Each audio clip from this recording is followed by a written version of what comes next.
So, yeah, I know it's been a while since I talked about a Ghost Game episode, and the last time I talked about Digimon, Toei screwed me over. But don't worry, because, they got screwed over much worse. It's still funny.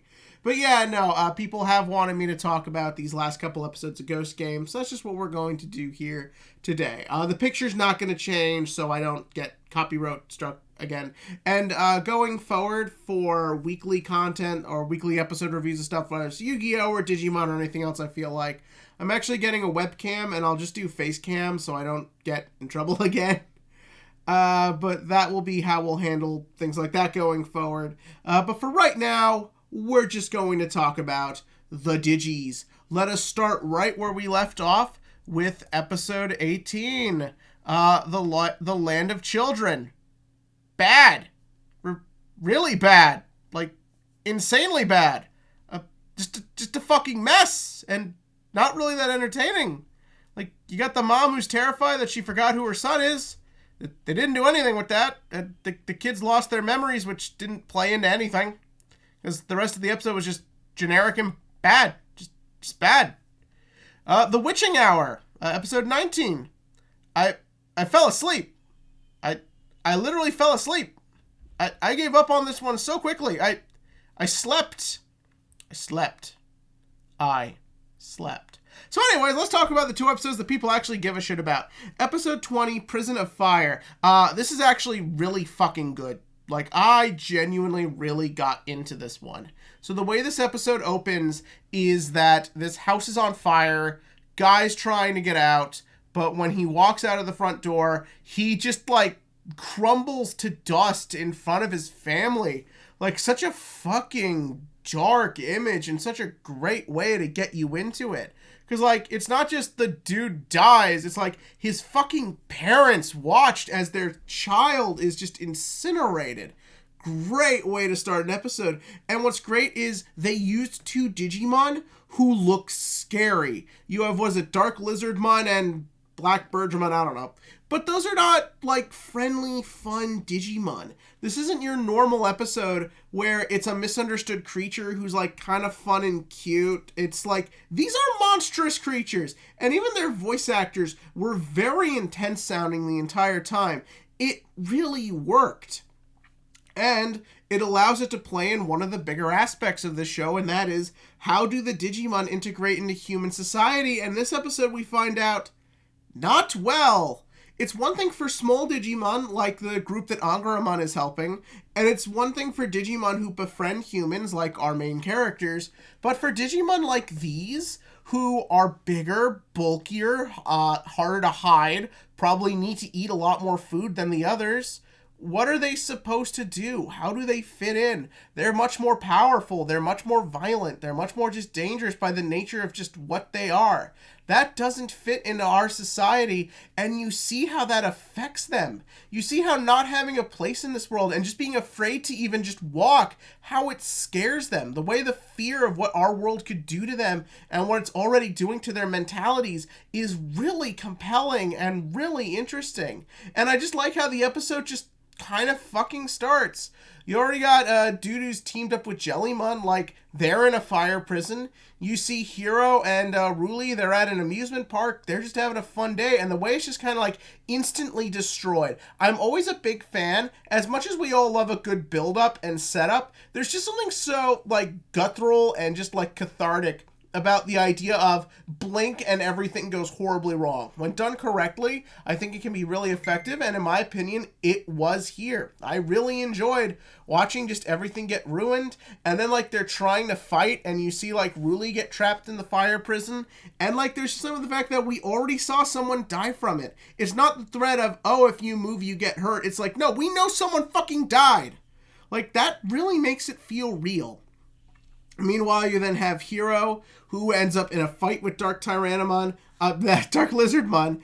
I like that in the fight, you see him constantly switching between Digivolutions. I think that's a nice way to show that he's stronger. I like that the gun one finally gets a little more to do.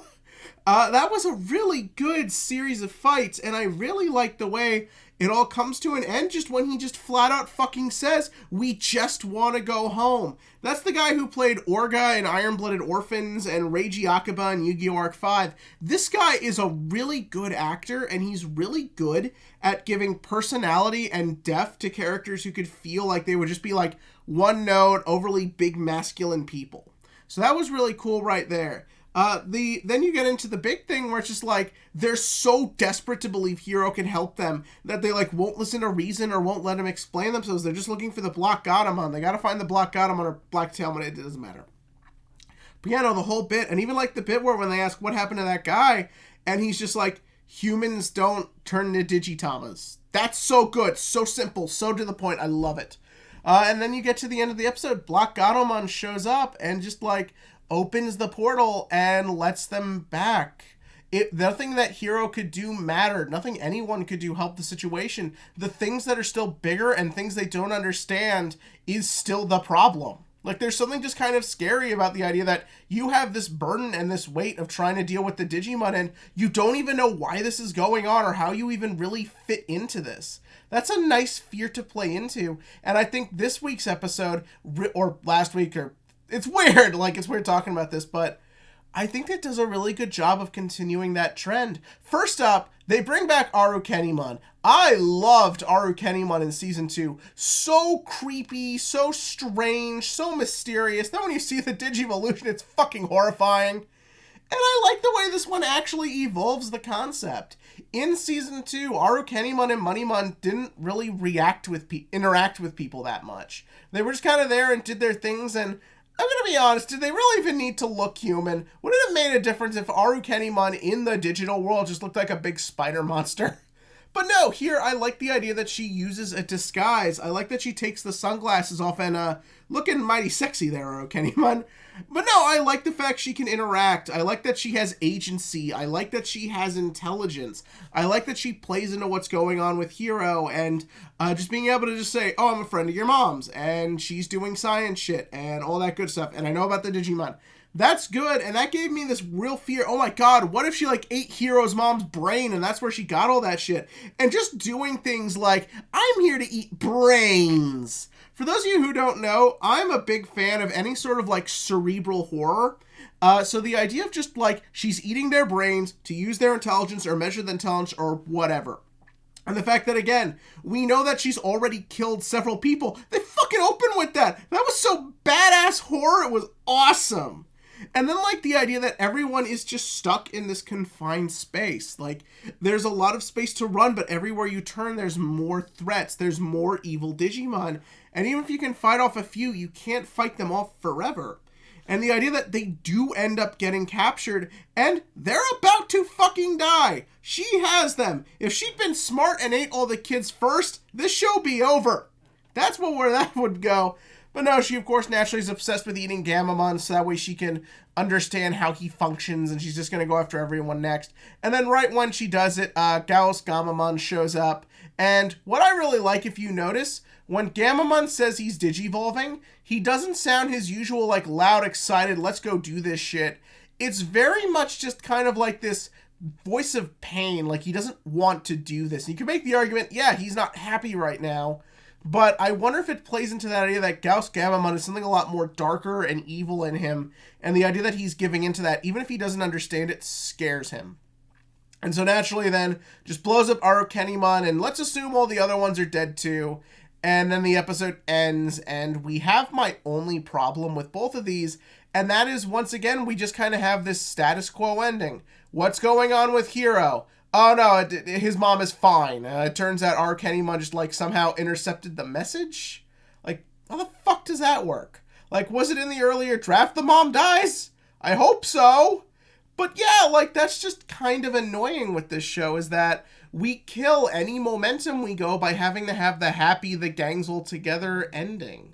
I think that kind of hurts it, and it kind of makes you worry going forward, because the preview for episode 22, whenever that comes out, looks like just more of the same. Like, they're just on a creepy adventure they have to solve, and then at the end of the 22 minutes, Angeromon will say some proverb, and then we'll cut to credits. I feel like by having both these episodes just end the way every episode of this show ends, you kind of kill the ability to get excited and want to see more because you don't know when your next plot revelation is going. Do I have to wait another 10 episodes to figure out what Gauss Gamamon is? I know we've gotten like 4 Gamamon Digivolutions. How far are we from their ultimate forms? I don't know. I just don't feel like there's not a good momentum build up in this show. But again, still enjoy it, even if Toei's going to be a bitch. But yeah, no, those were my thoughts on these past couple of Digimon Ghost Game. We'll talk about it more when there's more to talk about. But give me your thoughts on these episodes in the comments section below. And as always, click to like, click to subscribe, and remember, fuck Toei.